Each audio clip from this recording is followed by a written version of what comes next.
이번 시간에는요, 지난 시간에 이어서 응력 중에서 폼미제스 응력에 대해서 좀 설명을 드리겠습니다. 폼미제스 응력은 뭐 자세히 설명드리면 복잡하고 그냥 간략하게만 설명드리는 걸로 하겠습니다.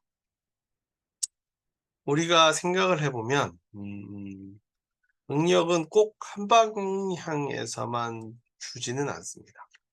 그렇죠? 예를 들어서 2차원에서 생각해 봅시다. 2차원에서 이렇게 잡아당기고 3차원으로 생각하셔도 돼요. 이렇게 잡아당기는 아래 위로 잡아당기는 힘이 있을 때 색깔을 좀 바꿀게요. 옆에서도 만약에 힘이 가해진다고 한다면, 그렇죠? 옆에서도 만약에 힘이 가해진다고 생각한다면 이 아래 윗 방향으로 작용하는 변형은 이 빨간색을 1번으로 즉 바깥으로 같이 인장력을 작용하는 것과 잡아당기는 방향이 인장 방향인데 옆에서는 압축 방향으로 작용한다면, 그렇죠? 압축 방향으로 작용한다면 이 변형은 틀림없이 잡아당길 때 압축 방향으로 작용하는 힘이 이쪽 변형 방향으로 더 많이 늘어날 겁니다. 그렇겠죠? 그거는 우리가 그 떡을 생각하면 돼요. 떡이 좋아요. 잡아당기면 옆에서 누르면 더 잘 늘어납니다. 요게 금속 가공할 때도 마찬가지입니다. 금속 가공할 때 옆에서 푸시해 주면서 다이스라고 그러는데 압출 성형할 때도 옆에서 응력을 가해 주는 형태가 되는 거죠. 이번이 가공이 되면 그러면 이 요소에서는, 그렇죠? 이 요소에서는 응력을 어떤 걸로 사용을 할 수 있을까요? 예를 들어서 이게 만약에 항복 강도보다, 그렇죠? 항복 선형 탄성 변형하고 소성 변형 사이의 경계점에 있는데 이게 좀 작아요. 그러면은 탄성 변형만 일어나지 소성 변형 안 일어날 거란 말이죠. 1번 방향으로 하면은 이쪽 방향으로 소성 변형이 안 일어날 겁니다. 근데 2번 방향으로 가해주면 이쪽 방향의 응력이 더 커지면서 소성 변형이 일어날 수도 있습니다.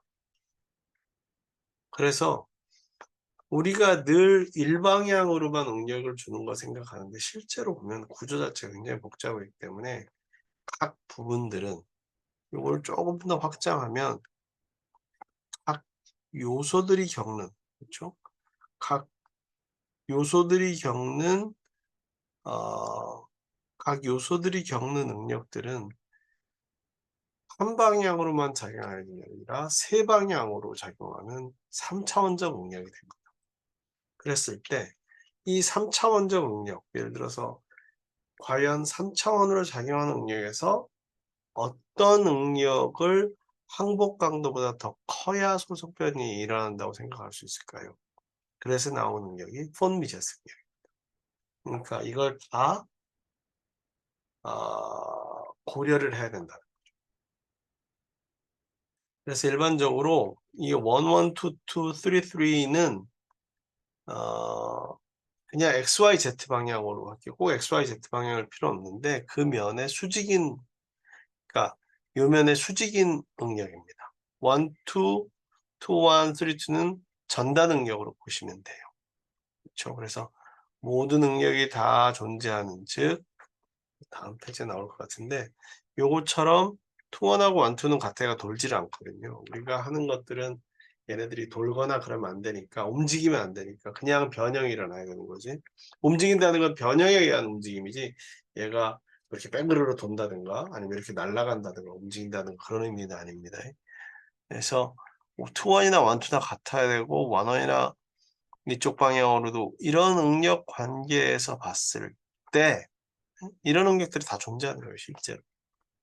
심지어는 단축 방향으로 존재해도 그 요소 하나에 작용하는 구조들은 그 면에 3디멘저널하게 존재를 해요. 그것도 심지어는 그 면이 어떻게 서 있느냐에 따라서 다 다릅니다. 그래서 응력이 어려워요. 면이 단순히 방향하고 크기만 하면 벡터잖아요. 벡터인데 면이 어떤 방향으로 작용하는 면이 이렇게 수직으로 돼 있는지 수평으로 돼 있는지 아니면 어떤 각도로 돼 있는지에 따라서 그 응력이 작용하는 게 다릅니다. 그래서 벡터를 1차원 텐서라고 그러고 응력은 2차원 텐서입니다. 크기, 방향, 그리고 작용 면. 이 세 가지를 다 고려해야 되는데 3차원 응력이 작용하면 너무 이제 상황이 복잡해집니다. 탄성 이 항복 강도는 1축에서만 이제 우리가 평가를 해요. 맨 처음에 우리 봤던 시편에서처럼. 하지만 그 안에서의 작용하는 것들도 복잡하고 실제 상황에서는 3차원적으로 작용하는 응력들이 항복 강도보다 커야 소성 변형인데 아까 말씀드린 것처럼 요 강도가 항복 강도보다 좀 작은데 1번처럼 응력이 가해지면 소성 변형이 안 일어나겠지만 2번처럼 압축 응력이 가해지면 이쪽이 소성 변형이 일어날 수도 있습니다. 그래서 이러한 전체를 다 고려한 거를 만든 게 폼미제스 응력, 등가 응력, 즉 모든 응력을 다 고려해서 만든 그 점에서 3차원적인 모든 응력을 다 고려해서 만든 응력을 폼미제스 응력이다. 그 중에서 얘가 이렇게 작용, 아까도 말씀드렸지만 작용면에 따라 달라진다 그랬죠. 이게 만약에 FCC라고 한다면 뭐 심플 큐빅 상관없죠. 0, 0, 1 패밀리 면에서 즉 요 면과 즉 각 축의 수직 면에서만 생각했는데 우리한테는 111 면도 있어요. 100, 110 면도 있고 다양한 면이 있습니다. 그래서 111 면으로 생기는 방향으로 작용되는 힘은 이 힘을 다시 요 면에 분해를 해요. 마치 어떤 벡터가 있으면 X축, Y축, Z축에 성분을 분해하는 것처럼. 그러다 보면 이렇게 복잡하게 작용하는 평면이 어떤 방향에서는 전단 응력, 1, 2, 2, 1, 2, 3 이런 것처럼 서로 숫자가 다른 응력들은 다 0이 되고 1, 2, 3만, 즉 그 면에 수직인 응력만 존재하게 되는 면을 찾을 수가 있습니다. 이론적으로. 그걸 무슨 응력이라고 그러면 주응력이라고 합니다. 주. 그래서 일반적으로는 이렇게 계산하는데 주응력, 즉 전다 능력이 다 0인 면을 찾아서 폼미제스 응력을 구하면 요 값이 되는 거죠. 그래서 만약에 똑같은 점에서 이렇게 해서 폼미제스 응력을 구하나 이런 방향에서 똑같은 폼미제스 응력을 구하나 같습니다. 그럼 어디까지 확장할 수 있냐면 우리가 요 점들이 그렇죠? 요 점들이 노드라 그랬죠. 노드. 요 점하고 빨간색으로 바꾸겠습니다. 이런 게 다 노드라 그랬잖아요. 이 노드가 X축, Y축, Z축처럼 작용하는 힘들이 있을 수 있고 뭐 새로 다른 축에 의해서 이렇게 작용하는 X 원축, Y 원축, Z 원축에 대해서도 계산할 수가 있습니다. 어떤 경우에 전다 능력이 없는 방향을 찾을 수가 있다. 컴퓨터가 그걸 찾아줍니다. 그래서 그런 주응력만 있는 경우에는 전다 능력이 다 0이니까 1, 2, 2, 3, 3, 1은 다 0이 되고 요것만 남게 되는 거죠. 그래서 그런데 그 점에서는 이건 다 같은 거죠. 같은 거예요. 플레인 스트레스는 이제 이런 특별한 조건, 플레인 스트레스, 프린시펄 플레인 스트레스나 퓨어 시어나 유니엑셀이나 이런 조건에서는 그런데 주 응력을 가지고 폼미제스 응력을 하나. 이건 이제 특별한 조건들이 있어야 되는 거고요. 일반적으로는 이렇게 구할 수가 있다. 그 중에 뭐 요건 이제 어떤 특별한 상황, 요거는 일반적인 상황 이렇게 보시면 됩니다. 그래서 사람들이 이제 고민을 해서 계산을 해봤더니 일반적으로 소성 변형은 폼미제스 응력이 항복 강도보다 크면 소성 변형이 일어나더라. 그래서 만약에 2번 같은 경우로 따지면 이렇게 압축 응력을 이쪽 인자 응력을 주는 2번이 이쪽으로 인자응력을 주고 이쪽으로 인자응력을 주고 이쪽으로 인자응력을 주는 폼미제스 응력보다 2번이 큽니다. 2번이 커요.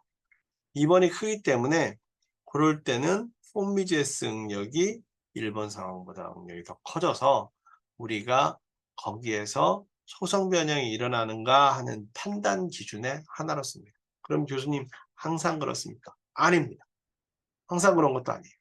근데 대부분의 경우에 우리가 생각할 때는 우리가 생각할 수 있는 부분에서는 상당 부분 이 조건으로 소성 변형을 만족한다. 그래서 몇몇 소프트웨어에서는 주 응력이 항복 강도보다 큰 경우, 왜냐하면 상황들이 다 다르거든요. 그래서 그런 조건들의 판단 기준을 주는데 오토데스크 인벤트에서는 그렇죠?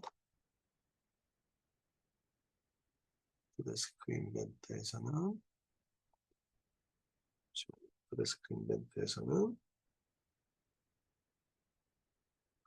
요 안전계수를 할 때 폼미제스 응력이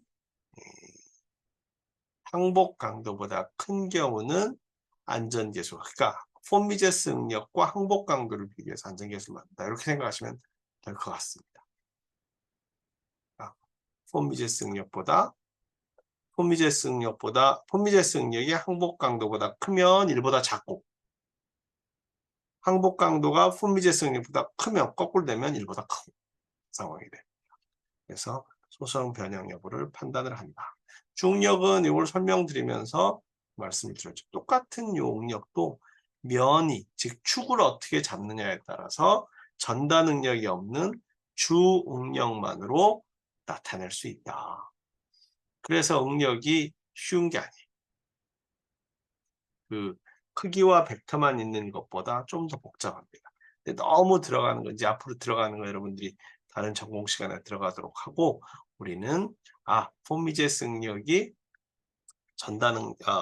항복 강도보다 크면 크다. 근데 여기서 보시면 폼미제스 응력의 특징은 항상 양수입니다. 항상 양수. 왜냐하면 루트하고 안에다 있을 때 소개가 없으면 허수잖아요. 그러니까 안 되니까 항상 양수. 다 제곱값이니까 플러스 다 양수입니다. 그런데 우리가 일반적으로 생각할 때 인장 응력은 플러스로 잡았고 압축 응력은 마이너스로 잡았단 말이에요. 그래서 각 축에서의 수직 응력과 압축 응력은 플러스 마이너스 표시가 되지만 그거 하나만 주의하시면 돼요. 3차원 응력을 나타내다 보니까 이게 지금 인벤트를 가지고 가야 되는데, 그래서 여기에 보시면 응력이 그렇고 변이 그렇고 없나? 여기에 보면은 XY 같은 경우 음의 값으로도 나타나거든요. 요 음의 값은 압축 응력이라고 해요. 근데 현재 폼미제스 응력은 항상 0보다 커요. 그렇죠? 폼미제스 응력에 갖고 있는 원래 계산식이 항상 양수만 되게 돼 있습니다. 그렇죠? 그거 하나만 주의하시고, 주응력은 전단 성분이 없는 거고, 폼미제스 응력은 3차원 구조의 응력에서 항복 강도와 비교해서 폼미제성이 크면 변형이 일어난다고 많은 사람들이 이제 그런 경우가 많다. 그런 경우가 많다. 그래서 그걸 판단 기준으로 삼았다. 이렇게 보시면 됩니다. 다음에 이제 변이가 있는데, 변이는 절점, 노드, 아까 그 꼭지점들 있잖아요. 꼭지점들이 원래 있던 위치에서 이게 움직이면 이게 바뀌잖아요. 자리를. 원래 이만큼 있던 게 바뀔 거 아니에요. 그럼 이만큼 늘어난다고 생각을 하게 되고, 늘어나는 것은 그만큼의 변형이 생긴다는 게 되고, 요거는 재료가 가지고 있는 물성을 가지고 있기 때문에 요만큼 변형률만큼 반영을 해서 응력이 거기에 생긴다고 계산합니다. 실제로 이 소프트웨어가 계산하는 거는 운동량 보전의 법칙과 에너지 보전의 법칙을 활용해서 고정되는 것과 외부에서 가진 힘으로 처음에 정하는 건 원래 좌표에서 그 다음에 변화된 좌표가 얼마가 되느냐 그러니까 변위를 다 구하게 돼요.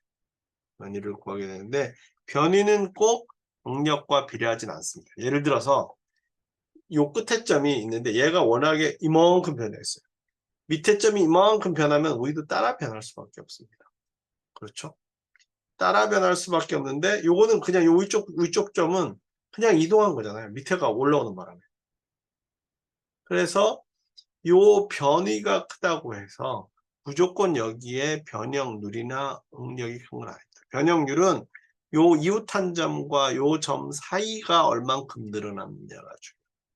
원래 위치에서 얼만큼 변이가 됐느냐가 중요합니다. 그러나 모든 점들이 고정점으로부터 힘이 가해지는 데까지 각 처음 점에서부터 그 다음에 변형된 다음에 구하는 좌표 값, 그 차이가 변위, displacement라고. 여기서부터 탄성계수, 전단계수, 포화순수비 이런 것들을 다 합쳐가지고 변형률, 그다음에 응력, 폼미제스 응력, 주응력, 전단 응력 이런 걸 다 구하는. 그러니까 굉장히 티디어스한 작업인 거죠. 그걸 적정하고 사람 손으로 못합니다. 할 수가 없죠. 근데 그 소프트웨어적으로는 계속 반복하면서 절대 에러를 최소화하는 방향으로 반복적으로 빨리 계산하고. 근데 그럼에도 불구하고 그렇게 하면 그 반복 계산에서 빨리 계산 항상 맞느냐? 그건 아니죠. 그거에 대한 평가는 엔지니어가 해야 돼요. 다음에 여기서 이제 안전계수는 maximum 폼 미제스 스트레스 분의 maximum 최대 폼 미제스 응력 분의 그 소재의 항복 강도의 비이기 때문에 이게 만약에 크면은 이게 작아지는 거죠. 그렇죠? 이거는 이제 재료 물성치니까 이게 작아지면 이게 커집니다. 그래서 안전계수는 전체로 최대 15까지는 얘를 계산해 주는데 20, 100, 1000 이렇게 되는 것도 있을 거 아니에요? 그런 거 잘라버립니다. 왜냐면 15 이상은 의미가 없으니까요. 그 다음에 1보다 아래다. 그 숫자가 1보다 작다. 그러면 거기서는 여기는 폰 미제스 응력, 즉 3차원적으로 해석하는 응력이 항복 강도보다 더 크기 때문에 1보다 작은 거니까 거기에서는 소성 변형이 일어나고 거기는 구조적으로 문제를 일으킬 수 있다. 이렇게 보시면 됩니다. 물론 항복 강도보다 한 90% 돼도 사람의 목숨이 달려있는 일이면 엘리베이터 선 같죠. 와이어 같이 그럴 때는 90%는 너무 가깝습니다. 그거는 한 50%나 한 30% 항복 강도가 그 정도 되더라도 계속 확인을 합니다. 왜냐하면 사람 목숨이 달려있으니까요. 그래서 안전계수가 얼만큼 되느냐 하는 거는 폼미제스 응력값 분의 그 탄성계수가 각 점에서. 그래서 제일 작은 값은 요거는 이게 재료 물성치니까 뭐 스테인레스면 스테인레스, 티타늄 알루미늄, 티타늄 알루미늄 딱 고정돼 있겠죠. 그러니까 이게 제일 큰 값에서 안전계수가 제일 낮으니까 그건 제일 위험합니다. 안전계수는 제일 작은 게 위험합니다. 그 다음에 아까 말씀드린 대로 이 주어진 제약 조건에서 모든 세트가 물리법칙을 만족해야 되는데 한 번에 원샷이 안 됩니다. 하면은 얘 값들을 모든 값들을 10만 개면 10만 개 값들을 조절하고 변을 조절해서 얘네들의 운동량 보존의 법칙과 에너지 보존의 법칙이 차이 원래 우리가 구해야 되는 차이하고 각 모든 요소 절점에 부여됐던 값하고 했을 때 나온 그 값의 차이가 점점 줄어드는 걸 수렴이라고 합니다. 근데 저게 많아지면 아까 요소나 절점수가 많아지면 얘가 얘의 알고리즘으로 돌리는데 얘가 못 찾아요. 어떻게 돼요? 점점 멀어지는 거죠. 원래 나와야 되는 에너지 보존의 법칙 에너지나 운동량보다 돌리면 돌릴수록 가까워져야 되는데 그래서 한 5%, 10% 차이가 난다고 됐어요. 이 정도는 더 이상 맞추기 어려우니까 이 정도 범위 안에 들어오면 요 응력 또는 변이의 세트가 요거에 대한 값이에요. 그리고 결과를 보여주는데 어떤 경우는 얘가 가다가 얘의 내부의 소프트웨어 알고리즘으로도 그 좁히지 못하는 수가 있어요. 그걸 뭐라고 그러냐면 발산이라고. 이러면은 얘가 계산을 못해요. 에러 나요. 에러가 납니다. 그래서 좀 복잡한 구조나 여기 밑에 있는데 응력 특이점 합하게 끊긴 데나 왜 미분도 미분 불가능한 데가 있잖아요. 그 미분 불가능한 불연속적이거나 아니면은 뭐 양극한 값이 다르면 미분 불가능이거든요. 그런 점들이 존재하는 걸 응력 특이점이라고 하는데 그런 데가 있으면 오차가 점점 커지면서 모델링이 잘못될 수가 있어요. 에러가 나요. 그런 거는 변수를 수정해 주셔야 되는데 이렇게 하는 거는 뭐 응력 특이점은 크게 없는. 그래서 수렴이라는 건 주어진 경계 조건, 거기 움직이지 말라고 하는데 구속, 힘, 접촉 조건 등에서 모멘트, 운동량, 에너지 보존 법칙 등을 만족을 해야 돼요. 근데 그래서 절점의 위치, 원래 처음에 있던 위치를 조금씩 변해가면서 그걸 만족을 시키는데 그게 디스플레이스먼트 변이죠. 변이를 결정하게 되면 그 다음에 응력하고 변형률은 컴퓨터가 금방 계산합니다. 컴퓨터가 최적화해서 반복적으로 계산해서 이 오차를 점점 줄여야 된단 말이에요. 모멘텀 에너지 보존의 법칙을 만족하는 양이 각 요소별로 나온 게 아니라 전체 덩어리로 나옵니다. 덩어리로 나오는데 이걸 다 각 요소별로 쪼개가지고 각 위치에서 응력은 어떻게 되고 변할까? 좌표의 위치를 계산하기 점점 줄여가야 되는데 못 줄이고 점점 멀어지게 되면은 이게 수렴이 안 되고 발산이 되고 그러면 오류가 뜹니다. 그래서 컴퓨터가 최적화 시 반복적 계산으로 오차를 점점 줄이지 못하는 경우에는 오류가 돼요. 점점 줄여가면 그게 수렴이 되는 거고 그러면 이제 결과가 나오는 거죠. 오차가 점점 커지면 모델링에서 변수를 수정해 주거나 우리가 설계한 CAD를 고쳐 주거나 해요. 그렇게 발산이 되는 점은 응력 특이점인데 샤프하게 꺾인데 뭐 아니면은 특히 어느 부분에서 많이 나요? 접촉 조건. 그거는 물성도 다르고 하나는 스테인리스고 하나는 티타늄입니다. 그다음에 접촉 조건이 어떻게 주어지느냐에 따라서 계산하기가 굉장히 어렵습니다. 그래서 우리는 접촉 조건을 그냥 다 접합으로 용접한 걸로 하도록 하겠습니다. 얘네들이 무슨 미닫이 문처럼 움직이거나 그런 거는 취급을 하지 않겠습니다. 정적 해석이라는 말 말씀드렸는데 정적 해석은 움직이지 않는 거. 천천히 움직여요. 모달 해석은 진동, 그렇죠? 진동 같은 경우를 모달 해석이라고 하는데 모달 해석을 할 수는 있어요. 학습 작성에서 보시면 여기 보면 정적 해석, 모달 해석이 있거든요. 그렇게 할 수 있는데 단일점도 파라메터 치수는 이제 여러 가지 조건에서 동시에 할 수 있는데 단일점만 하겠습니다. 단일점만. 관심 있으신 분들은 나중에 따로 다른 방법에서 이제 배우시면 되는데 모달 해석이나 여기서는 정적 해석만 가능한데요. 퓨전 360에서는 지난번에 보여드린 것처럼 열 해석도 가능합니다. 정적 해석의 특징은 특정 하중 및 구속 조건에서 응력을 분석할 수 있고 시간에 따라서 변하지 않기 때문에 정적인 것을 아주 천천히 변하는 거죠. 천천히 잡아 당긴다거나. 그래서 얘가 다 잡아 당겼을 때 힘의 균형을 잃으면 더 이상 안 움직이는 상황을 결과치를 내놓습니다. 동적, 움직이는 거나 또는 과도, 시간에 따라 변하는 거. 그거에 대해서는 하지 않습니다. 그러면은 과도 해석은 못 하나요? 이거는 CAD 소프트웨어지 해석하는 소프트웨어 아닙니다. 그러니까 예를 들어서 요거는 이제 NCS에 해석하는 프로그램인데 여기서 보면 트랜지언트 스트럭처럴 그렇죠? 여기 보시면 트랜지언트라고 써 있죠. 트랜지언트, 터멀, 하모닉, 어쿠스틱, 그다음에 플루이드 유체 이런 것들은 그쪽 해석 전문 소프트웨어에서 하시면 되고요. 우리가 가지고 있는 인벤터랑 유사한데 좀 더 해석을 많이 할 수 있는 게 뭐냐면 퓨전 360입니다. 몇 차례 말씀드린 것 같은데요. 퓨전 360에서 시뮬레이션을 아까 우리는 이제 정적인 해석하고 모달 해석만 할 수 있다고 그랬잖아요. 정적 응력, 보여주는 식이 모달 해석, 그렇죠? 그다음 비선형 정적 응력이니까 이거는 소성 변형도 됩니다.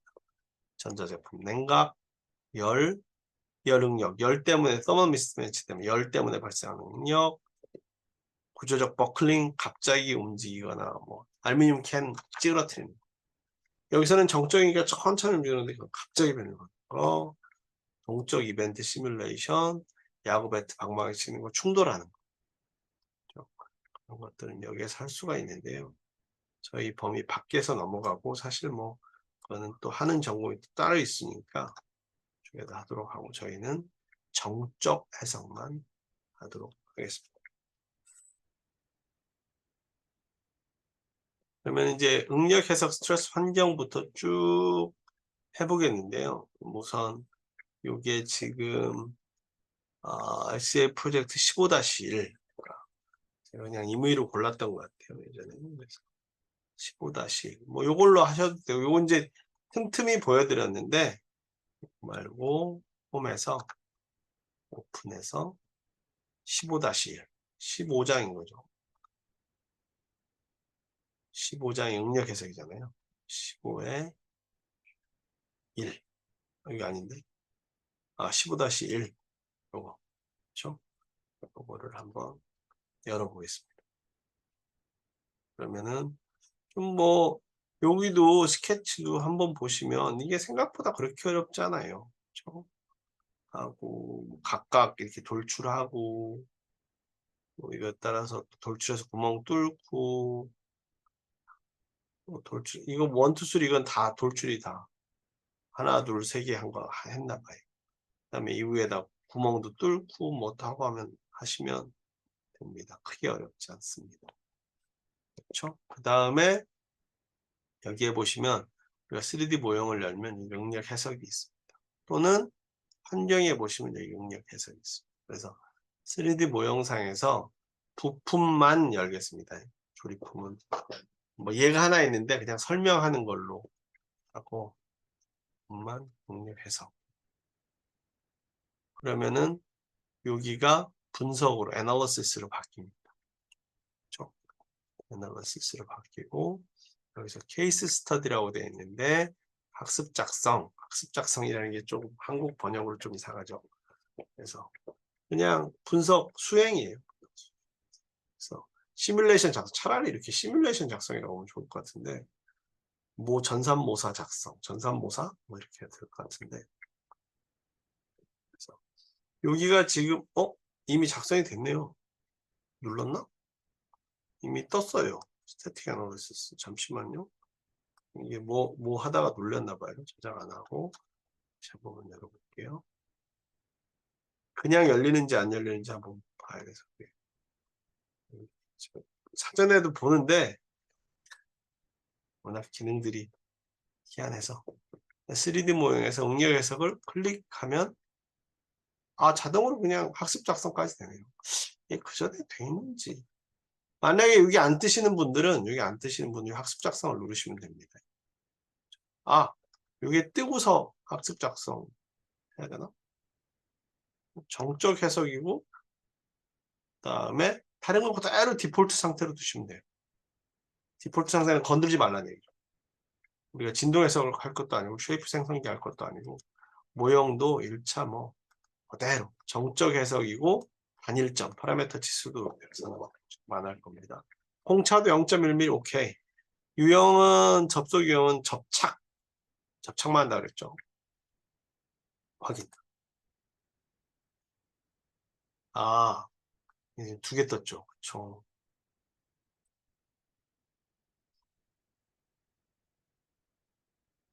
지워. 그냥 지울게요.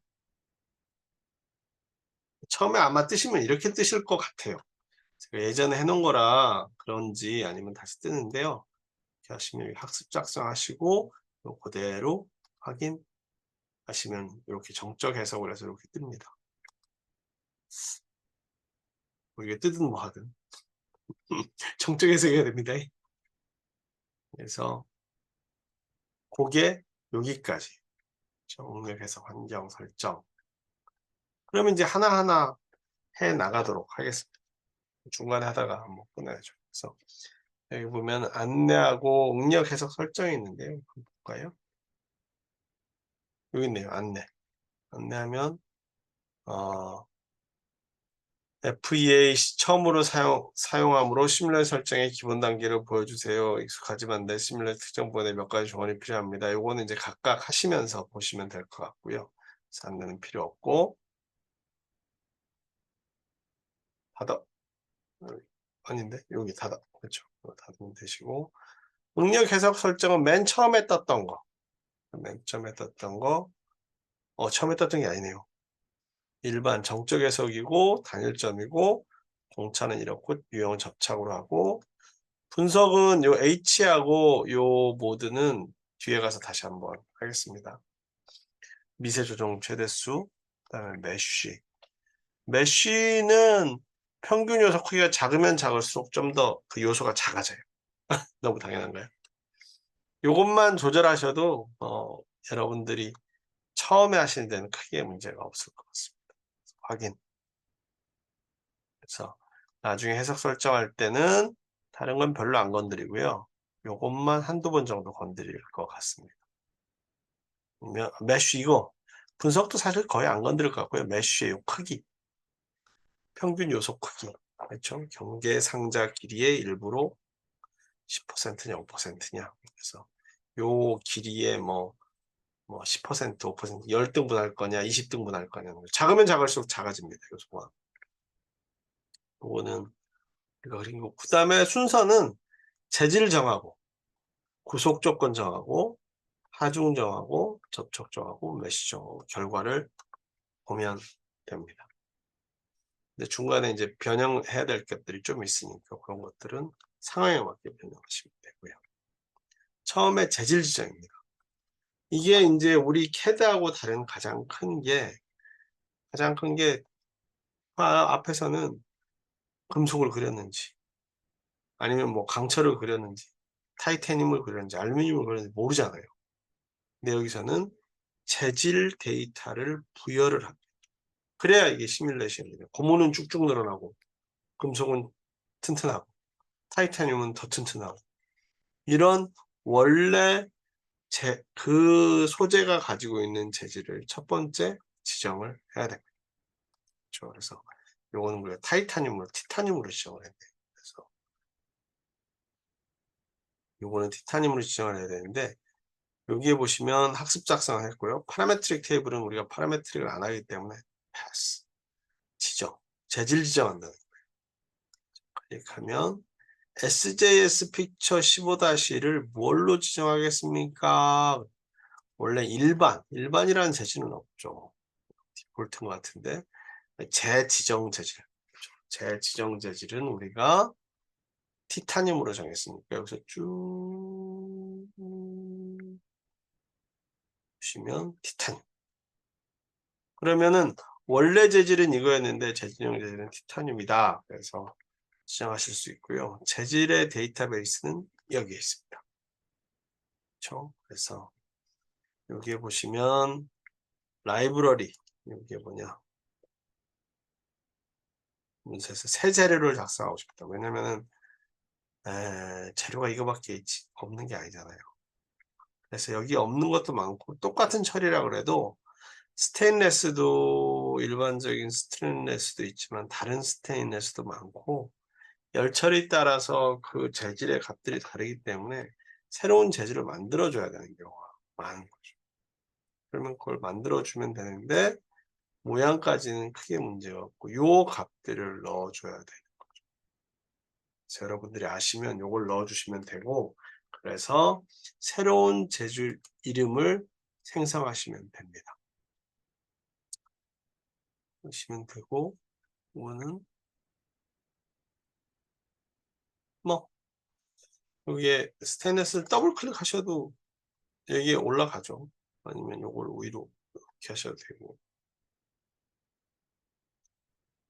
알겠어요. 그래서 요거를 복사를 한 다음에 뭐 어쨌든 스테인리스 스틸 하나만 있으면 되죠. 여기 있는 라이브러리 재료는 안 건드리는 게 좋죠. 새로 만들기 할 때는 만드신 이름을 여러분들 이름 쓰시고 왜냐면은 원래 라이브러리에 있는 거는 안 건드리는 게 좋습니다. 인벤터 정 뭐 하면은 한데 그 다음에 라이브러리가 인벤터 재질 라이브러리만 있는 게 아니에요. 저 같은 경우는 오토데스크 재질 라이브러리를 제가 따로 깔았는지 여러분도 한번 찾아보세요. 제가 이제 오토데스크 삭걸 하도 많이 다운로드하고 그래가지고 여기에 깔려 있으면 여기에서도 재질을 찾으실 수가 있습니다.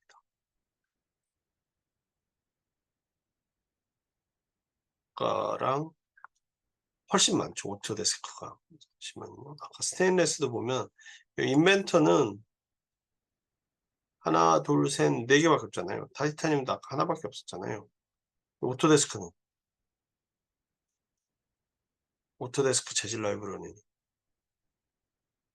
스테인레스도 하나, 둘, 셋, 넷, 다섯, 여섯, 일곱, 여덟, 아홉, 열, 열하나, 열세. 타이타늄. 알루미늄도 1000계열, 2000계열, 3000계열 엄청 많죠. 티타늄도 3개네요. 그래서 이쪽 재질보다 이쪽 재질 라이브러리가 많은데 뭐 있는 거 찾았으면 됩니다. 그래서 아직은 우리가 이제 요 인벤터 재질 여러분들이 있으신지는 잘 모르겠는데 인벤터 재질 라이브러리에 있는 스테인레스가 아니고 티타늄하기로 했죠. 자, 그럽니다. 티타늄을 선택을 따당. 아이고, 뭐 있어? 재질 검색기가 아니고 얘가 티타늄을 그냥 우리가 선택을 했죠. 이미 참 여기서. 그래서 재질 라이브러리를 다시 쓰시고 싶으시면 이걸 쓰셔도 된다.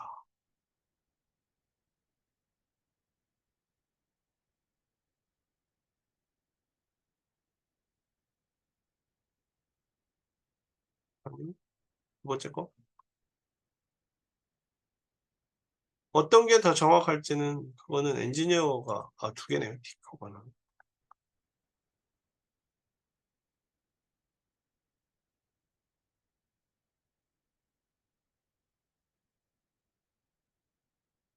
여기 있죠. 아까 제가 올려서. 그러니까 처음에는 그렇게 뜨지만 그 오토데스크 인벤터에서 아까 하나밖에 없었잖아요. 그래서 올리시면 이걸로도 쓸 수가 있다. 안전 개선은 항복 강도를 기준으로 한다. 극한 인장 강도는 인장 강도. 거기 위에 맨 최대값 UTS. 근데 우리는 일반적으로 항복 강도를 씁니다. 그래서 이렇게 확인하시면 얘가 이제 지금부터는 티타늄 물성을 갖게 돼요. 그리고 십자가 더하기 표시가 있고 티타늄이 되고 티타늄은 지금은 부품이 하나니까 이게 하나만 나타나는데 또 여러 가지 부품이 섞여 있을 수도 있잖아요. 그래서 이 부분은 이제 그 밑에 재질 밑에 티타늄으로 설정된 파일명이 띄게 되어 있습니다. 그렇죠? 그 다음에 그래서 이제 우리가 CAD 그림 그렸고 재질 설정했고 그 다음에 이제 구속 조건이에요. 구속 조건은 고정 핀 무마찰인데요. 요거는 이제 나중에 하는 걸로 하고 얇은 판재일 때 하는 걸로. 이것도 재질 다음에는 여기 없으니까 여기로 와서 구속 조건.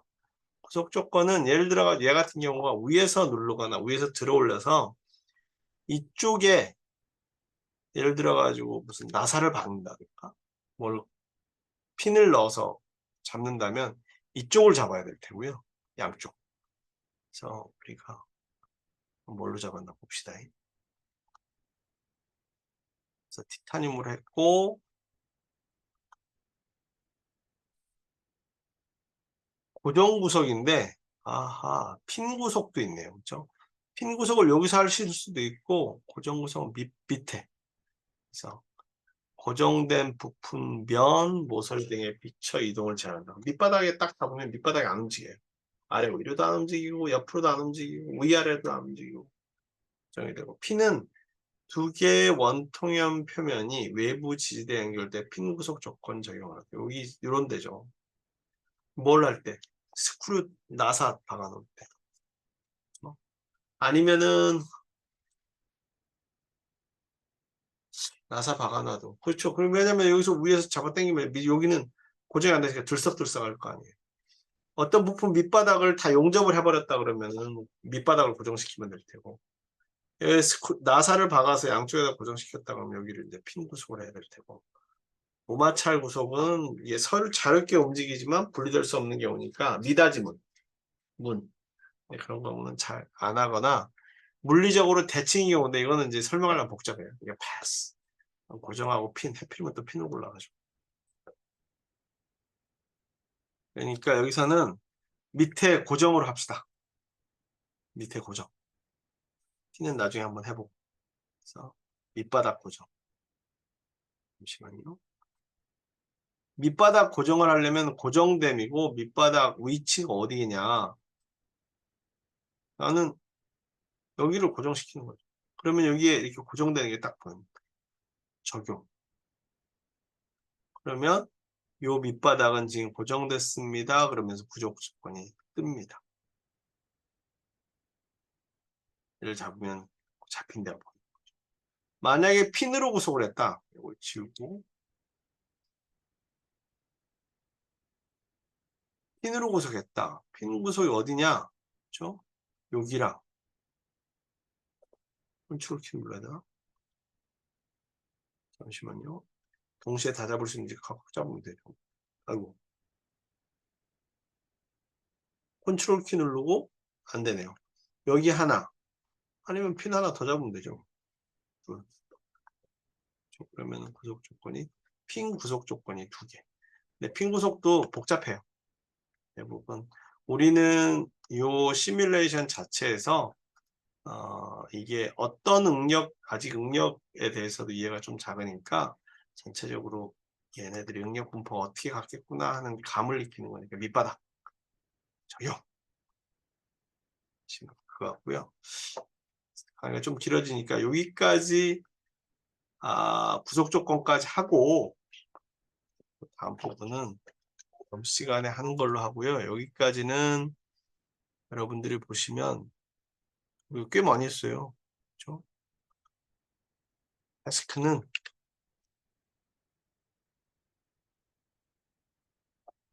폰 미제스 응력을 한번 인터넷에 검색하시면요. 저기 뭐야 미제스 스트레스 그다음에 중응력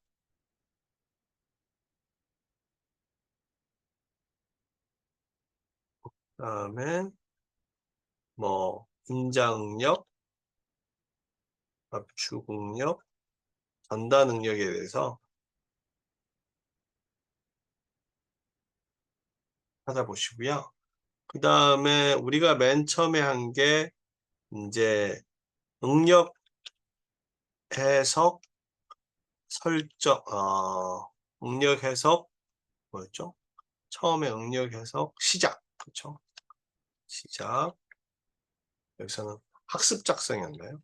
학습 작성, 학습 작성한 다음에 응력 해석 환경, 그 다음에 응력 해석 환경하고 설정, 그 다음에 재질 지정,